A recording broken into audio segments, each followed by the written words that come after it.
अस्सलाम वालेकुम स्टूडेंट्स, कैसे हैं आप सब। उम्मीद है सब खैरियत से होंगे। एंड स्टार्ट करते हैं exercise 2.17।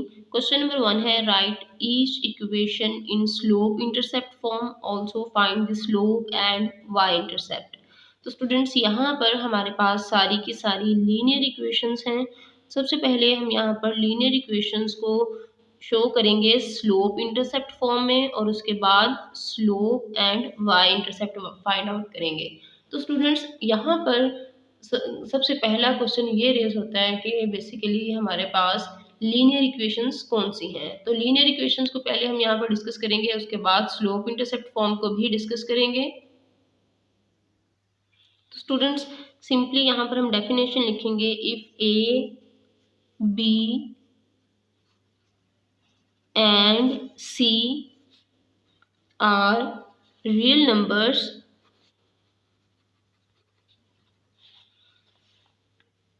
and A, B not both zeros, then AX plus BY is equals to C is called linear equation.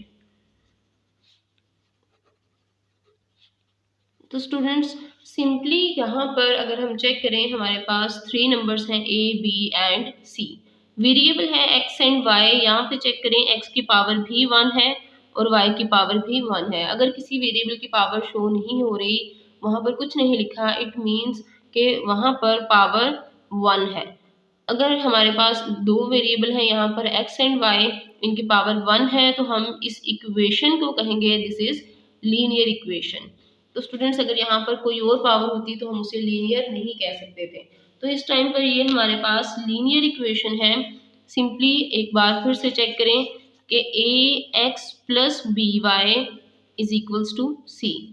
तो स्टूडेंट्स हमारे पास जो ए बी एंड सी हैं, ये हमारे पास हैं कोफिशिएंट्स। सबसे पहले ए और बी हमारे पास ये सिंपली रियल नंबर्स हैं। ए और बी को हम कहेंगे आर कोफिशिएंट्स। ये किसके कोफिशिएंट्स हैं? एक्स एंड वाई के। और उसके बाद अगर हम चेक करें तो हमारे पास x and y are variables. C is constant.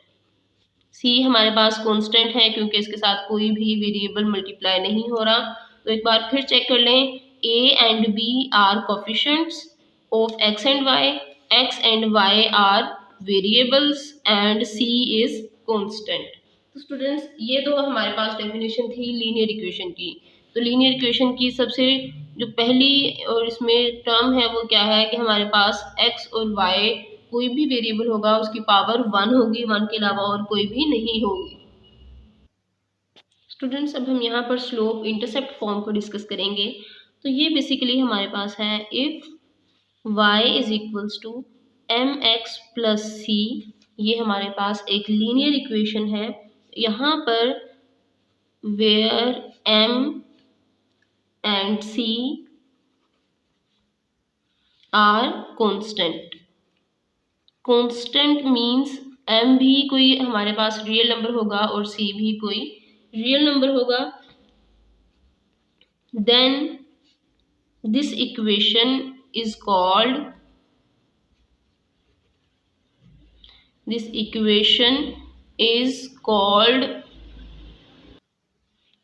slope intercept form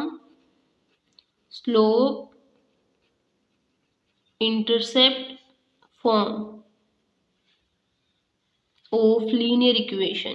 तो स्टूडेंट्स स्लोप इंटरसेप्ट हम हमेशा लीनियर इक्वेशन की ही फाइंड आउट करेंगे। तो सिंपली यहाँ पर हम इक्वेशन लिखते हैं, y is equals to m x plus c. अगर यहाँ पर हम m को चेक करें तो सिंपली m है हमारे पास स्लोप और ग्रेडियंट। इसके 2 नेम्स हैं, स्लोप है या फिर हम इसे ग्रेडियंट भी कह सकते हैं। c सिंपली हमारे पास क्या है? y intercept. तो स्टूडेंट्स पहले हम अपनी लीनियर इक्वेशंस को इस फॉर्म में कन्वर्ट करेंगे। कन्वर्ट करने के बाद स्लोप फाइंड आउट करेंगे और यहाँ पर हम c को y इंटरसेप्ट शो करेंगे। तो आइए क्वेश्चन की तरफ चलते हैं। Exercise 2.17 question number 1 write each equation in slope intercept form, also find the slope and y intercept। Students first हमारे पास इक्वेशन है 10x plus 35 which is equals to -5y। Students हमने स्लोप इंटरसेप्ट के लिए जो इक्वेशन चूज की थी वो ये है हमारे पास y is equals to mx plus c। Simply यहाँ पर हम जो y की वैल्यू है उसे इस साइड पर लिखेंगे, इसलिए हम -5y इज इक्वल्स टू इसे दूसरी साइड पे ले आएंगे 10x प्लस 35। जब हम इन दोनों को इंटरचेंज करेंगे तो इनके साइंस चेंज नहीं होंगे। तो स्टूडेंट्स हमने इन दोनों साइड्स को इंटरचेंज कर दिया है, तो इसलिए इन दोनों के साइंस एज इट इज रहेंगे। अब यहाँ पे चेक करें, हमें y सिंगल चाहिए, y के साथ कोफिशिएंट 1, तो यहाँ पर हमारे पास -5 है, तो इसीलिए हम दोनों साइड्स को -5 से डिवाइड कर देंगे। यहाँ पर भी -5 और 10x bye -5 plus 35 bye -5। Students यहाँ पर हम सिंपली माइनस साइन को माइनस से कैंसिल कर देंगे, 5 1s are 5। तो ये है हमारे पास y is equals to 5 1s are 5, 5 2s are 10। तो ये है -2x minus plus minus 5 1s are 5, 5 7s are 35। तो स्टूडेंट्स यहाँ पर हम लिखेंगे 7। सिंपली ये हमारे पास है y is equals to -2x minus 7। देखें ये इक्वेशन हमारे पास किस तरह से है, just like slope intercept form, y is equals to mx plus c कोई भी नंबर हो सकता है, नेगेटिव है या पॉजिटिव है, डजेंट मैटर, सिर्फ यहाँ पर हमारे पास x होना चाहिए, उसके बाद कांस्टेंट। तो स्टूडेंट्स अगर मैं इसको कटिंग करके लिखूँ यहाँ पर 7, तो आपको ज़्यादा क्लियर होगा कि y is equals to -2x minus 7। ये हमारे पास कौन सी फॉर्म है, स्लोप इंटरसेप्ट फॉर्म, इसलिए यहाँ पर मैं लिखूंगी which is slope intercept form. According to equation x के साथ जो भी वैल्यू होगी वो नेगेटिव है या पॉजिटिव, वो हमारी क्या होगी, स्लोप होगी, क्योंकि हमने कहा था कि यहाँ पर m हमारे पास क्या है, स्लोप है। तो स्टूडेंट्स यहाँ पर हम सिंपली लिखेंगे स्लोप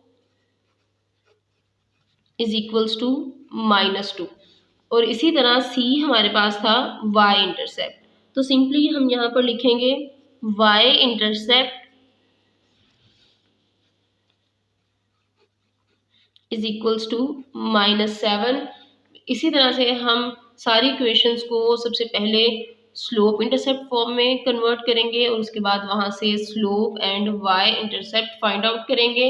स्टूडेंट्स ये क्वेश्चन बहुत ज़्यादा ट्रिकी हैं और ये पोर्शन अलजेब्रा का काफ़ी टफ भी है और बहुत ज़्यादा डिफरेंट भी है। आपने इससे पहले इस तरह के क्वेश्चंस नहीं किए होंगे, मे भी आपको ये थोड़ा सा डिफ़िकल्ट लगे, लेकिन आपने इसे ज़रूर गो थ्रू करना है, पढ़ना है। बेसिकली चीज़ें टफ हों तो इसका मतलब ये नहीं होता कि हम उन्हें छोड़ दें। तो आपने क्या करना है, जो टफ चीज़ें होती हैं उनके साथ थोड़ी सी बस ज़्यादा आपने स्ट्रगल करनी है, चीज़ें बहुत अच्छी तरह से आपको अंडरस्टैंड हो जाएंगी और आपने इन क्वेश्चंस को 2 to 3 टाइम्स ज़रूर प्रैक्टिस करनी है ताकि आपकी जो कन्फ्यूजन्स हैं और कॉन्सेप्ट्स हैं वो सारे क्लियर हो सकें। स्टूडेंट सेकेंड पार्ट है x plus 4y is equals to 8।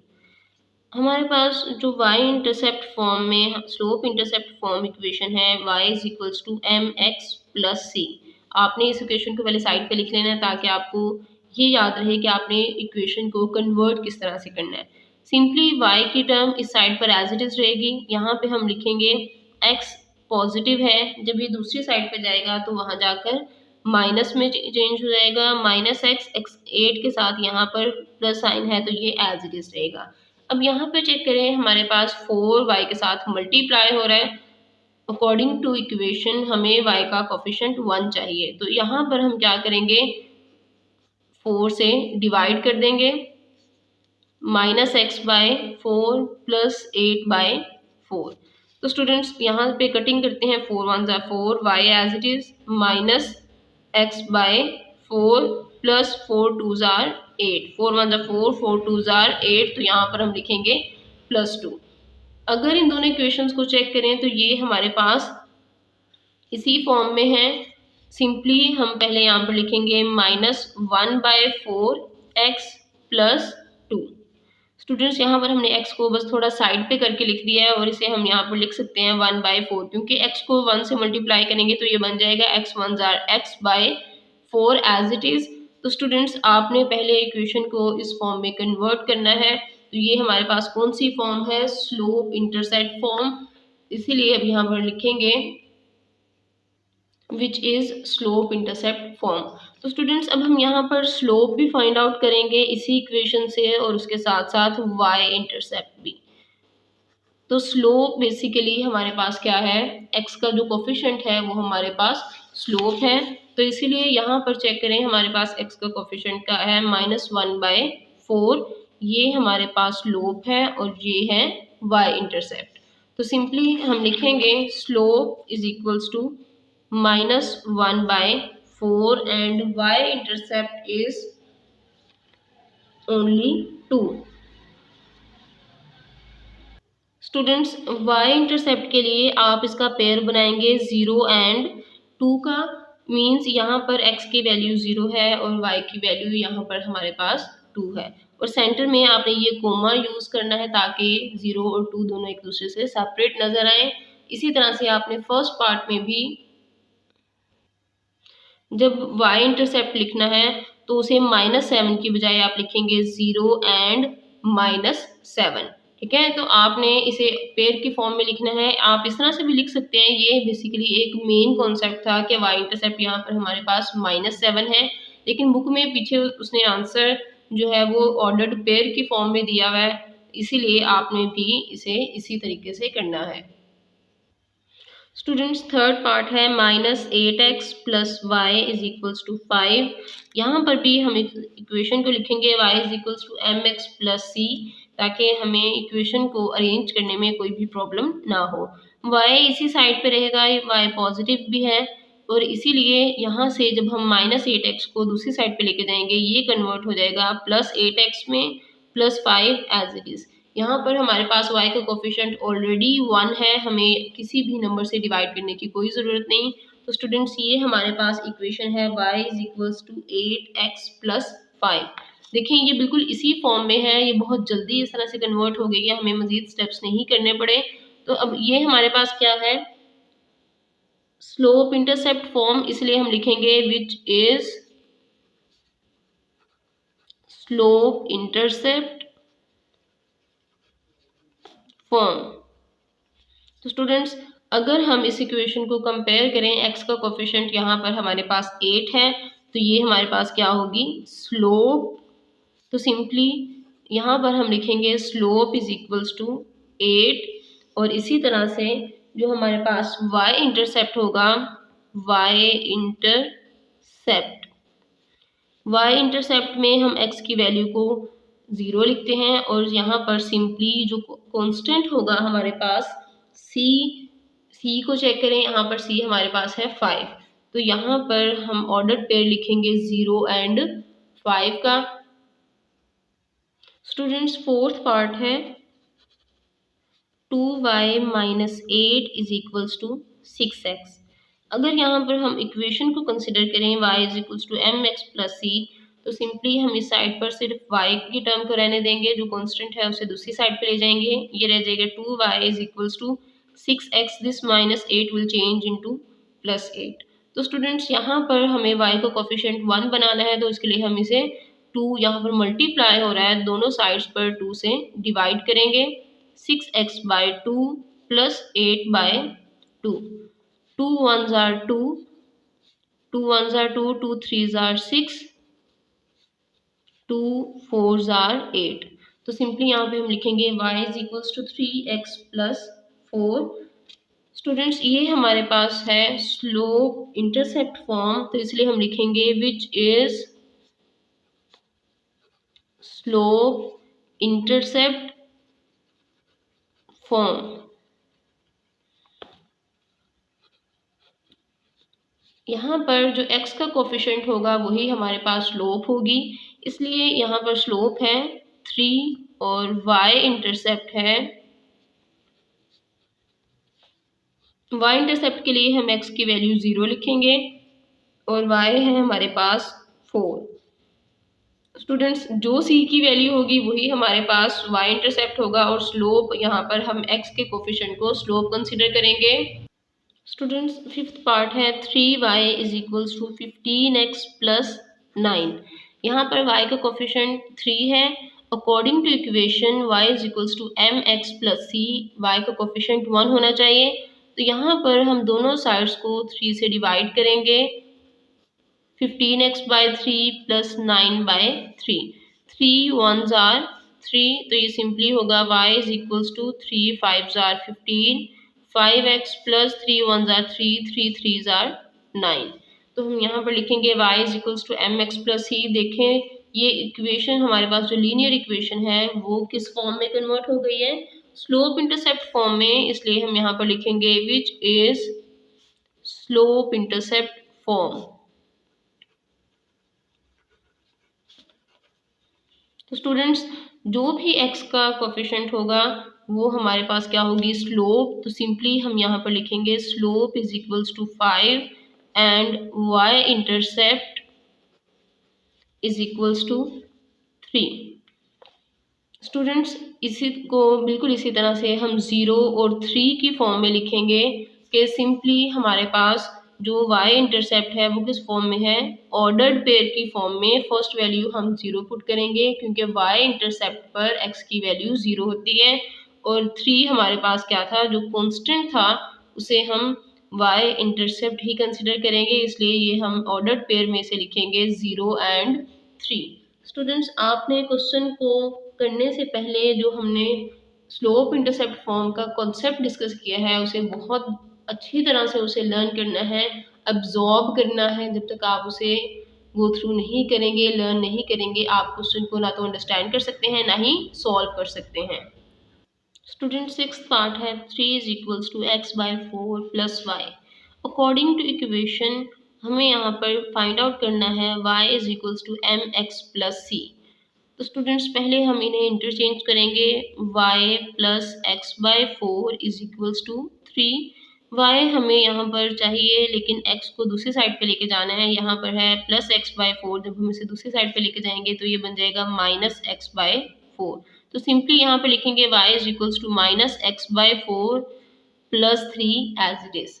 Students simply हम यहाँ पर माइनस एक्स बाई 4 को लिख सकते हैं minus 1 by 4 x plus 3 as it is, क्योंकि यहाँ पर जब हम x को 1 से मल्टीप्लाई करेंगे तब भी ये x में ही कन्वर्ट हो जाएगा। बस इसे हमने सेपरेट करके इसलिए लिखा है ताकि हमें क्लियरली मेंशन हो कि यहाँ पर x का कोफिशिएंट क्या है। तो स्टूडेंट्स यहाँ पे चेक करें, जो भी x का कोफिशिएंट होगा वो हमारे पास क्या होगी, स्लोप। तो ये हमारे पास कौन सी फॉर्म है, स्लोप इंटरसेप्ट फॉर्म, इसलिए लिखेंगे which is slope intercept form. तो students simply slope is equals to -1 by 4 और इसी तरह से y इंटरसेप्ट क्या है, y intercept is equals to, यहाँ पर हम इसे ऑर्डर्ड पेयर की फॉर्म में लिखेंगे, x की वैल्यू 0 पुट करेंगे और उसी तरह जो भी हमारे पास कांस्टेंट c होगा उसे यहाँ पर हम पुट कर देंगे। तो स्टूडेंट्स स्लोप है हमारे पास -1 बाई 4, y इंटरसेप्ट है 0 एंड 3। स्टूडेंट्स आपने इन क्वेश्चंस को बहुत अच्छी तरह से सॉल्व करना है। ये क्वेश्चन बहुत इंपॉर्टेंट है, प्री 9th में भी इसी तरह के क्वेश्चंस को यूज़ किया जाता है, उन्हें सॉल्व किया जाता है। और अगर आप अभी इस क्लास में इन्हें अच्छी तरह से लर्न नहीं करेंगे, गो थ्रू नहीं करेंगे, सॉल्व नहीं करेंगे, अपने कॉन्सेप्ट्स क्लियर नहीं करेंगे तो ऑब्वियसली आप प्री 9th और 9th में बहुत ज़्यादा प्रॉब्लम को फेस करेंगे। तो स्टूडेंट्स बेसिकली ये पोर्शन आपकी बुक में पहले नहीं था, इसे यूज़ ही क्यों किया गया है, इसीलिए ताकि आप इस क्लास में इसे अच्छी तरह से सीख लें और प्री 9th में आपको प्रॉब्लम ना हो। तो स्टूडेंट्स आपको अगर क्वेश्चन में कोई भी प्रॉब्लम हो तो आप पहले वीडियो को रिपीट करें। अगर रिपीट करने के बाद भी आपको क्वेश्चन में कोई कन्फ्यूजन है तो आप कमेंट बॉक्स में कमेंट करके पूछ सकते हैं। वीडियो अच्छी लगे तो अपने फ्रेंड्स के साथ शेयर करें, चैनल को सब्सक्राइब करें, बेल आइकन प्रेस करें ताकि आपको हर नई आने वाली वीडियो का नोटिफिकेशन मिल सके।